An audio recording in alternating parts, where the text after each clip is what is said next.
మనం చెప్పామనుకో, ఆ మమ్మీ మేము మీ అంత మాట్లాడలేంలే.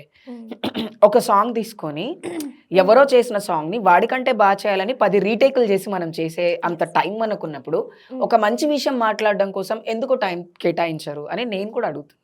But it is very important to show what ఎంతసేపు సింపతి కోసం వీడియోస్ చేయడం కాదు. What we have the talent, we have to show our talent.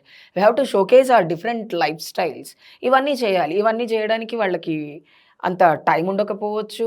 ఎందుకంటే everyone have their personal lifes. They are busy with their personal lifes more I think. So actually talent అంటే వాళ్ళకి difference తెలియట్లేదు. తెలీదు. ఈ what is టాలెంటా talent ఈ ఏంటనేది. ఈ టాలెంటా ఈ టాలెంట్ అనేది అనే వాళ్ళకి తెలియట్లేదు. తెలీదనమాట. సో ఆ డిఫరెన్సెస్ తెలిస్తే maybe we can see more Chandramukhi మువ్వలస్ in social media.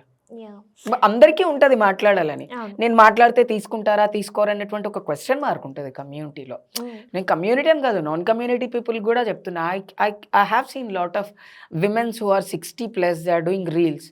I feel very happy. At least వాళ్ళు టైమ్ పాస్ చేయగలుగుతున్నారు. ఎందుకంటే తల్లిదండ్రులు నీ ఓల్డ్ ఏజ్ హోమ్స్‌లో వదిలేసే పిల్లలున్నప్పుడు వాళ్ళకి ఫోనే ఒక కొడుకులాగా, ఫోనే ఒక కూతురులాగా అయిపోయింది.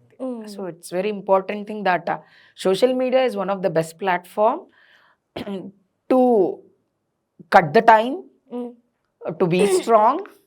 ఎందుకంటే మన మైండ్‌లో ఏది ఉంటదో అది వచ్చేస్తది అనుకుంటాం. బట్ ఆ సోషల్ మీడియాలో అన్నిట్లో కూడా ఆల్గోరిథం అనేది ఒకటి డెవలప్ అయ్యి డూస్, డోంట్స్ రావాలి అని నేను కోరుకుంటా. ఓకే. ఎందుకంటే విచిత్ర వేషధారణలు అయితే okay. But wantedly abusing someone and wantedly provoking someone to do rapes ఇట్లాంటి వీడియోస్ అన్నీ ఉండకూడదు. అట్లనమాట. ఇందాక ఒక